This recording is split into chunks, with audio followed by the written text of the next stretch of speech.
Start. इस बात के अतिरिक्त इस मामले पर दूसरे पहलू से भी विचार किया जा सकता है। विराम एक शून्य दस्तावेज पर राजस्व न्यायालय द्वारा विचार भी किया जा सकता है और उसका न्याय निर्णयन भी किया जा सकता है। विराम केवल एक शून्यकरणीय दस्तावेज के लिए ही सक्षम न्यायालय द्वारा घोषणा करने या उसका न्याय निर्णयन करने की ही आवश्यकता होती है। विराम जहां तक उत्तर प्रदेश जोत चकबंदी अधिनियम 1953 के अधीन कार्यवाही का संबंध है, यह पहलू भली भांति सिद्ध हो चुका है। विराम गोरखनाथ बनाम HN सिंह में यह मत व्यक्त किया गया था कि हम यह समझते हैं कि उन मामलों के बीच जहां कोई दस्तावेज इस प्रकार से पूर्णतः या अंशतः अविधिमान्य है कि उसकी अपेक्षा किसी भी न्यायालय अथवा प्राधिकारी द्वारा की जा सकती है और उस मामले के बीच विभेद किया जा सकता है जहां की वह दस्तावेज किसी विधिक प्रभाव का न रहे, इससे पूर्व ही उस दस्तावेज को वस्तुतः अपास्त किया जाना होता है। विराम अन्य संक्रामण करने की शक्ति के अतिशय प्रयोग में किया गया अन्य संक्रामण शक्ति आधिक्य की सीमा तक अविधिमान्य होगा। विराम ऐसे तात्पर्यित अन्य संक्रामण के प्रभाव पर किया गया न्याय निर्णयन अनिवार्यतः उस भूमि में अधिकारों या हित के परस्पर विरोधी दावों को अंतर्वलित करने वाले विवाद के विनिश्चय में विवक्षित होगा, जो चकबंदी कार्यवाही का विषय होते हैं। विराम दावाकृत अथवा प्रत्याख्यात अधिकारों की विद्यमानता और मात्रा की घोषणा ऐसे चकबंदी अधिकारियों द्वारा की जाएगी जिनके बारे में यह समझा जाता है कि उनमें भूमि में ऐसे अधिकारों और हितों पर न्याय निर्णयन करने की कानूनी शक्ति की आवश्यक विवक्षा द्वारा ऐसे दस्तावेजों को प्रभावी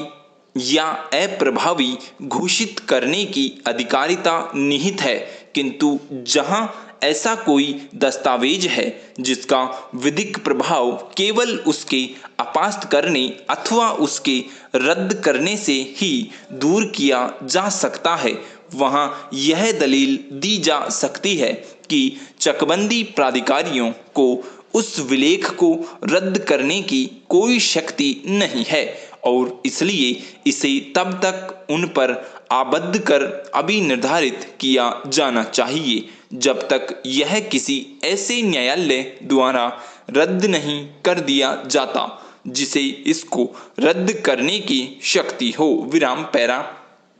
इस प्रकार अधिकथित विधि यह है कि किसी शून्य दस्तावेज पर चकबंदी प्राधिकारियों द्वारा विचार किया जा सकता है और उसका न्याय निर्णयन भी किया जा सकता है, किंतु ऐसे दस्तावेज का मामला जो केवल शून्यकरणीय ही है और जिसके लिए एक सक्षम न्यायालय द्वारा घोषणा करने या न्याय निर्णयन करने की आवश्यकता है, केवल सिविल न्यायालय के समक्ष ही उठाया जा सकता है और ऐसे न्यायालय में चकबंदी प्राधिकारियों की अधिकारिता वर्जित होगी। विराम इस विनिश्चय या अनुसरण इस न्यायालय द्वारा अनेक मामलों में किया गया है। विराम देखिए